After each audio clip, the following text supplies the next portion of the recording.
Hello students, good morning. How are you beta?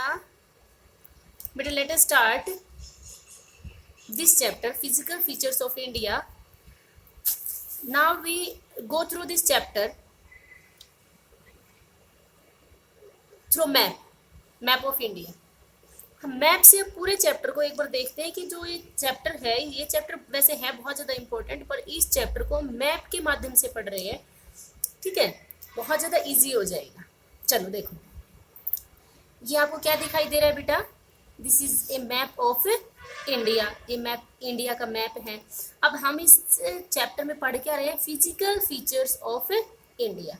It means physically India is divided into how many parts. भाई physical base पर हम या rock structure के base पर हम India को कितने पार्ट्स में डिवाइड कर सकते हैं, ठीक है। तो वो कितने पार्ट्स हैं बेटा? 6 पार्ट्स। अब वो 6 पार्ट्स मैंने इस मैप में फिल करके अभी देखो आपके साथ में शेयर कर रही हूँ।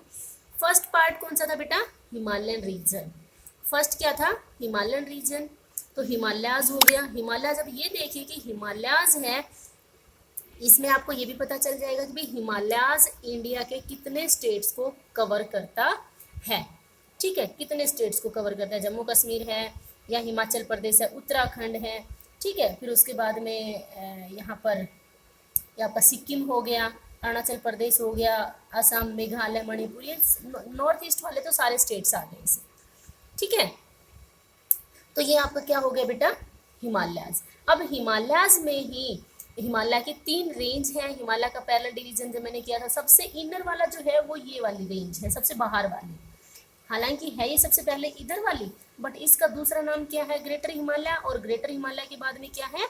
इनर हिमालय, हिमाद्री, हिमाद्री, ग्रेटर हिमालय और इनर हिमालय। इसका नाम क्या है? इस लेयर का।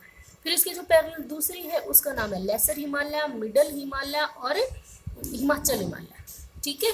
फिर उसके बाद में सबसे लास्ट में है एक शिवालिक रेंज, ठीक है। तो ये हो गया बेटा आपका हिमालय। फिर उसके बाद में आ जाता है बेटा नदरन प्लेन्स। अब जो नदरन प्लेन्स हैं, ये जो ग्रीन शेड में आपको दिख रहा है, ये सारा आपका नदरन प्लेन्स वाला एरिया है। अच्छा, यहाँ सेंट्रल हाईलैंड मैंने इस एरिया का जो ये आपका डेक्कन प्लेट्यू है, इस डेक्कन प्लेट्यू के ऊपर वाले हिस्से को, यहाँ ये जो ऊपर वाला हिस्सा है, इसको सेंट्रल हाईलैंड बोला जाता है, ठीक है। तो सेंट्रल हाईलैंड को आप ध्यान ना दें, ठीक है बेटा, ठीक है बेटा। तो ये क्या है बेटा? सेंट्रल हाईलैंड को छोड़ देना, ये गलती से लिख दिया मैंने, ये थोड़ा सा ऊपर डिमार्केट में अभी डिमार्क कर देती हूँ इसको। पर ये जो ग्रीन शेड में है, ये सारा ग्रीन शेड वाला आपका क्या है? Northern plains. अब नदरन प्लेन्स में यहाँ पर पॉइंट ये है कि नदरन प्लेन्स का फॉर्मेशन कैसे हुआ? नदरन प्लेन्स का फॉर्मेशन हुआ, जो हिमालय से जितनी भी रिवर्स आई, उन रिवर सिस्टम ने अपने साथ जितना भी जो भी सेडिमेंट्स थे, उन सेडिमेंट्स को डिपॉजिट कर किया इन नदरन प्लेन्स वाले एरिया। तो इन नदरन प्लेन्स जो है हमारा, उस नदरन प्लेन का फॉर्मेशन कैसे हुआ, किस बेस पर हुआ, किससे हुआ? जो रिवर्स थी जो हिमालय से आई थी, वो अपने साथ जितने भी सेडिमेंट्स इरोजनल एक्टिविटी के द्वारा जो सेडिमेंट्स को इरोड किया, उनको बहा के पानी के साथ में यहाँ लेके आई। यहाँ पर ढाल कम होने की वजह से उसको यहाँ पर डिपोजिट कर दिया, ठीक है, इसलिए। और इसमें जो आपका नदरन प्लेन है, नदरन प्लेन में 3 मेन रिवर सिस्टम है। कौन कौन से 3 मेन रिवर सिस्टम की वजह से बना था? इंडस रिवर सिस्टम, जो यहाँ से ऐसे मूव कर रही है, नेक्स्ट चैप्टर आपका ड्रेनेज का ही है, उसमें हम डिटेल पढ़ेंगे। पर एक तो इंडस रिवर सिस्टम हो गया, एक गंगा रिवर सिस्टम हो गया, और एक यहाँ से ऐसे जाके और ये ब्रह्मपुत्रा रिवर सिस्टम हो गया, ठीक है। 3 मेन रिवर सिस्टम। तो ये हो गया आपका नदरन प्लेन्स। येलो कलर में बिल्कुल दिख रहा है ये आपका, ये क्या है? Indian desert. डेजर्ट है हमारे इंडिया का। इस इंडियन डेजर्ट का नाम क्या है? एक तो है इसका इंडियन डेजर्ट, दूसरा ये राजस्थान में है तो इसका राजस्थान डेजर्ट भी है, तीसरा इसको सैंडी डेजर्ट भी कहते हैं। सैंडी मीन्स बेटा यहाँ पर बहुत ज़्यादा मिट्टी के टीले हैं, मिट्टी मिट्टी बालू मिट्टी बहुत ज़्यादा है, तो सैंडी डेजर्ट भी बोलते हैं। और एक्चुअल में इसका नाम है थार डेजर्ट, ठीक है, थार डेजर्ट। अब आपसे क्वेश्चन ये पूछा जा सकता है कि इंडिया के किस पार्ट में या कौन से स्टेट में थार डेजर्ट है? तो कौन से स्टेट में है बेटा? वेस्टर्न पार्ट में है और राजस्थान स्टेट में है आपका थार डेजर्ट।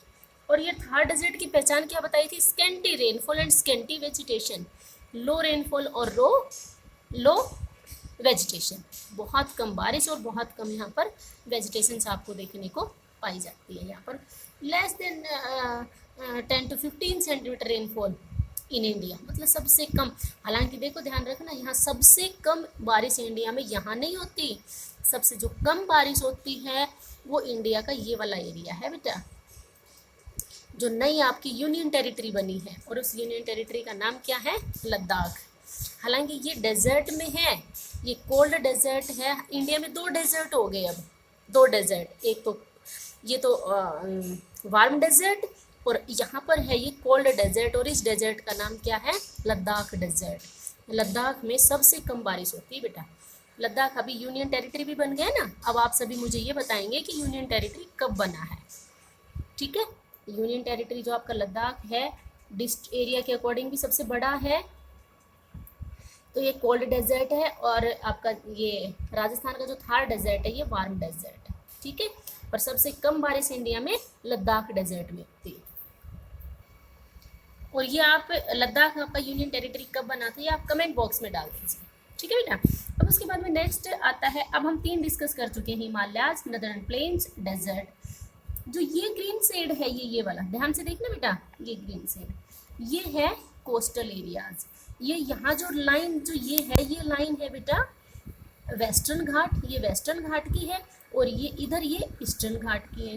तो western Ghat and western coast के बीच में आपका जो ये प्लेन एरिया है, ये प्लेन एरिया है आपका प्लेन्स, कोस्टल प्लेन्स बोला। ये कोस्टल के नज़दीक है, तट के नज़दीक है, क्योंकि यहाँ समुद्र लगा हुआ है, इसलिए इसको क्या बोला गया बेटा, इसको कोस्टल प्लेन्स।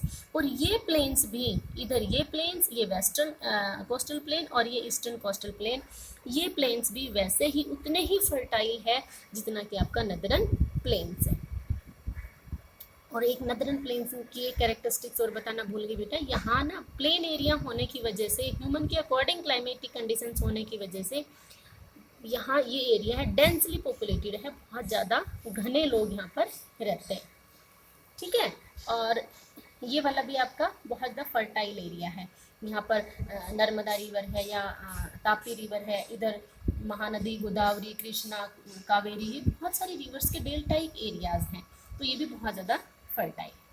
तो अब हो गए, अब उसके बाद में बचता है बेटा बीच का वाला ही एरिया, और इसको बोला जाता है पेनिनसुलर प्लेट्यू एरिया। ध्यान से देखना, पेनिनसुलर प्लेट्यू। अब पेनिनसुलर प्लेट्यू को 2 पार्ट्स में डिवाइड कर दिया। इसका जो ऊपर वाला हिस्सा है, यहाँ से ऐसे, यहाँ से ये जो ऊपर वाला हिस्सा है, इस ऊपर वाले हिस्से को, ये डेक्कन जहाँ पर लिखा हुआ है ना बेटा, इससे ऊपर वाला जो हिस्सा है इसको बोला गया सेंट्रल हाईलैंड, और नीचे वाले हिस्से को बोला गया डेक्कन प्लेट्यू। अब इनकी पहचान क्या है, एक तो पेनिनसुलर है, सॉरी प्लेट्यू एरिया है, तो प्लेट्यू की तो पहचान ही क्या होती है बेटा, वो पथरीला होता है, डायरेक्ट मैग्मा के ठंडे होने से इसका फॉर्मेशन हुआ है। और ये सदर्न मोस्ट जो एरिया है, ये जो पेनिनसुलर प्लेट्यू है, ये पेनिनसुलर प्लेट्यू बेटा ओल्डेस्ट लैंड मास है हमारा, ओल्डेस्ट, ठीक है। और यहाँ पर मतलब ना तो अर्थक्वेक जैसी कंडीशंस होती हैं, ना वॉल्केनिक इरेप्शन, ये बहुत ज़्यादा स्टेबल एरिया है। जो जितना एरिया ये मैंने हाथ से जो कवर कर दिया, ये वाला सारा एरिया किस में आ जाता है बेटा, पेनिनसुलर प्लेट्यू। पेनिनसुलर प्लेट्यू के 2 पार्ट बताए मैंने, सेंट्रल हाईलैंड और एक डेक्कन प्लेट्यू। तो सेंट्रल हाईलैंड जहाँ लिखा हुआ है ये मत मानना, यहाँ ये जो डेक्कन लिखा हुआ है, डेक्कन से ऊपर वाला जो हिस्सा है ये आपका क्या है, सेंट्रल हाईलैंड। अब सेंट्रल जो हाईलैंड है, बारिश कम होने की वजह से, और ये ज़्यादा फर्टाइल भी नहीं है ये, ठीक है। और जो डेक्कन प्लेट्यू है ना, ये ब्लैक सॉइल के लिए बड़ा फेमस है, बहुत फेमस है डेक्कन सॉइल। महाराष्ट्र, गुजरात तो ब्लैक सॉइल के लिए बहुत ही ज़्यादा फेमस है। और ब्लैक सॉइल का दूसरा नाम क्या है, रेगुर सॉइल, और रेगुर सॉइल का और भी नाम क्या है, कॉटन सॉइल। इसमें कॉटन के लिए बहुत ज़्यादा मतलब अच्छी है ये सॉइल, मानी जाती है बहुत अच्छी। अब उसके बाद में नेक्स्ट आपका एक लास्ट वन आता है आइलैंड्स। देखो एक 2 आइलैंड ग्रुप है इंडिया के, ये वाला एक ये है, अरे बे ऑफ बंगाल, ये जो इधर ब्लू ब्लू कलर दिख रहा है ये है बे ऑफ बंगाल, और बे ऑफ बंगाल में हमारे हैं अंडमान एंड निकोबार। फिर इधर जो ब्लैक ब्लैक है, सॉरी ब्लू ब्लू सारा सभी दिख रहा है, ये है अरेबियन सी, और अरेबियन सी में हमारा कौन सा आइलैंड ग्रुप है बेटा, लक्षद्वीप। लक्षद्वीप केरला के नज़दीक है। अच्छा, अब आप मुझे कमेंट बॉक्स में ये बताएंगे कि लक्षद्वीप का जो हाई कोर्ट है वो कौन सा हाई कोर्ट के अंडर में आता है लक्षद्वीप का एरिया, और अंडमान निकोबार का जो एरिया है वो कौन से हाई कोर्ट के अंडर में आता है। ठीक है, ये कॉमन वैसे है बेटा, ये इस चैप्टर से रिलेटेड नहीं है, पर आपको पता होना चाहिए। इसकी कैपिटल तो कवरती है, पर इसके मतलब हाई कोर्ट का एरिया किसके अंडर में आता है, ये एक बार देख के बताना। तो दो आपके आइलैंड्स हो गए। ठीक है, एक तो ये आपका बड़ा इंपॉर्टेंट था इस चैप्टर का। फिर उसके बाद में एक और था, अच्छा वो मैं आपको इस यहाँ से करवाती हूँ, यहाँ से इम्पोर्टेंट माउंटेन्स ऑफ इंडिया। देखो इसकी हेडिंग क्या है, important mountains of India, India के इम्पोर्टेंट माउंटेन्स। आपको इसी तरह का अपना मैप बना के और बनाना है, ना कि आप जैसे पेस्ट करना है, नहीं। अब यहाँ आप जो आपकी बुक में है, एनसीईआरटी की बुक में, मैं वही आपको बता रही हूँ। ठीक है, आपका ये हिमालयाज हो गया। हिमालय का नॉर्थ ईस्ट में आपका नाम क्या है, डफला, मिरी, अबोर, मिसमी। फिर यहाँ मेघालय में इसके 3 नाम है, गारो, खासी, जयंतिया, गारो, खासी, जयंतिया। ठीक है, फिर उसके बाद में ये अरावली हिल्स हो गई, ये अरावली हिल्स हो गई, ये विंध्य माउंटेन, ये सतपुड़ा माउंटेन। ठीक है, ये अजंता हिल्स, अजंता हिल एक बार एनटीएससी में आया हुआ है कि भी कौन सा ऐसा माउंटेन है इनमें से जो केवल एक ही स्टेट में है, अजंता है वो महाराष्ट्र में ही है। ठीक है, फिर ये बाल घाट हो गया। ठीक है, और ये हरिश्चंद्र की पहाड़ियाँ हैं महाराष्ट्र में। फिर यहाँ पर ये नीलगिरी की पहाड़ियाँ हैं, ये जो ये हैं ये नीलगिरी की पहाड़ियाँ हैं। फिर उसके बाद में यहाँ पर पालनी, ये पालनी, सेवरोई, जावदी, ये कार्डामम, ये अन्नामलाई। ठीक है, ये सारी माउंटेन्स आपको याद भी करने हैं बेटा, पालकोंडा।